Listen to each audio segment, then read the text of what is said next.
Baruch Hashem, it is day number 85 of our daily study of Rambam, Sefer, HaMitzvos. And in the 3 chapters of the Mishnah Torah, we're starting a new set of halachas, Hilchas Naida Basula, which are laws that deal with crimes of an intimate nature. And as such, I just want to give fair warning that we are discussing such subject matter today. And I'm going to try to proceed carefully with the respect that these subjects deserve. However, I do want to admit before we even begin that in a context such as this, where we're rapidly going through the mitzvahs, the Sefer HaMitzvos, it's almost impossible to treat these subjects with the sensitivity and the solemnity that they deserve. Positive Commandment 220, the law of the seducer. That's our translation in English for mefate. We're talking about a scenario where a man coerces a woman. It's not an assault. He uses wiles and convincing to get her to consent. And this is a positive commandment, how to deal with him after the fact. And the way that it is dealt with is twofold. He must pay a monetary fine, and he is required to marry her. However, major caveat, she is not required to marry him if she does not wish to do so.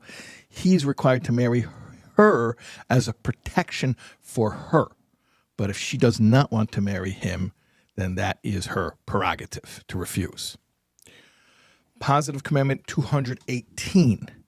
This is the law of, as opposed to the previous law where it was what we call the seducer, this is the scenario, what we call oinus. And this is an outright assault where he overpowers her and forces her to engage in intimate relations.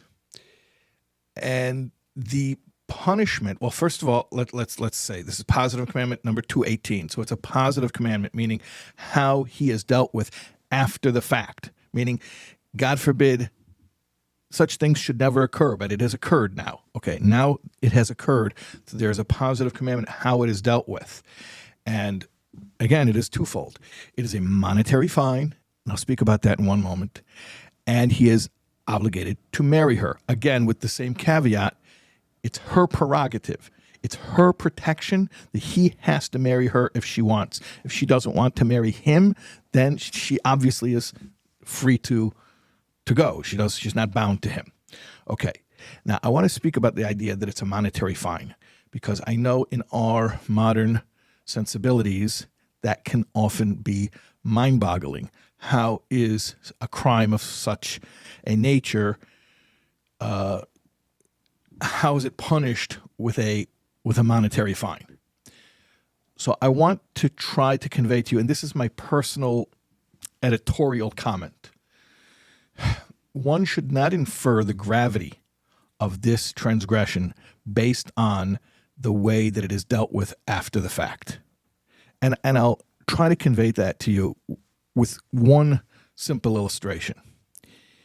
There's something called a raidif, a pursuer, the law of the raidif, the law of the pursuer in Torah.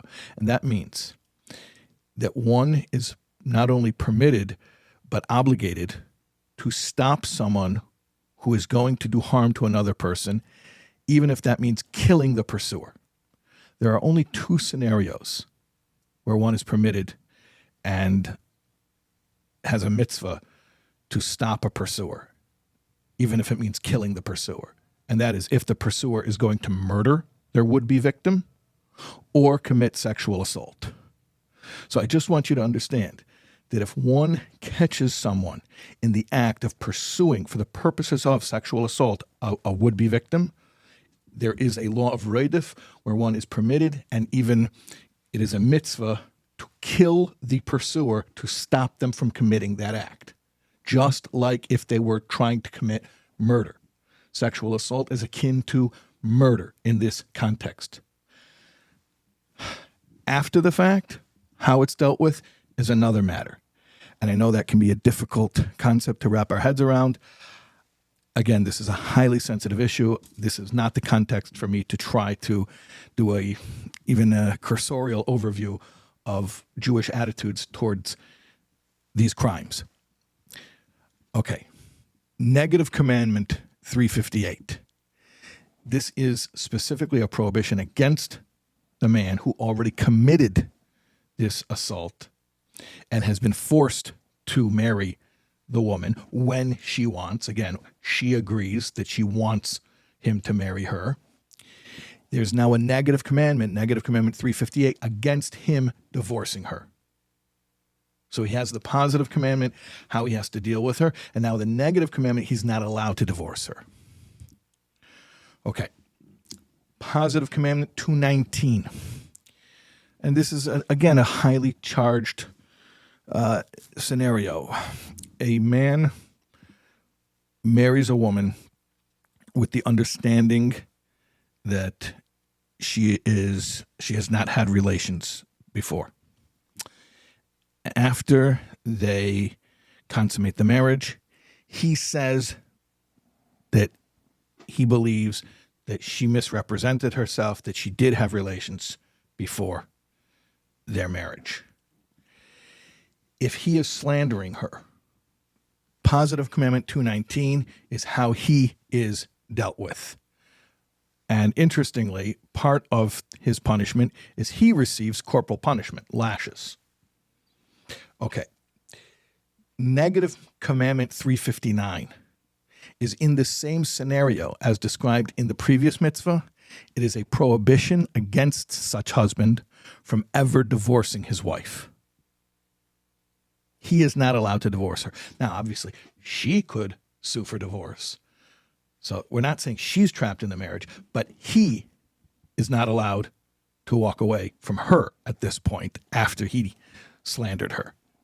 Now you're going to say, why would she want to be married to him after he slandered her?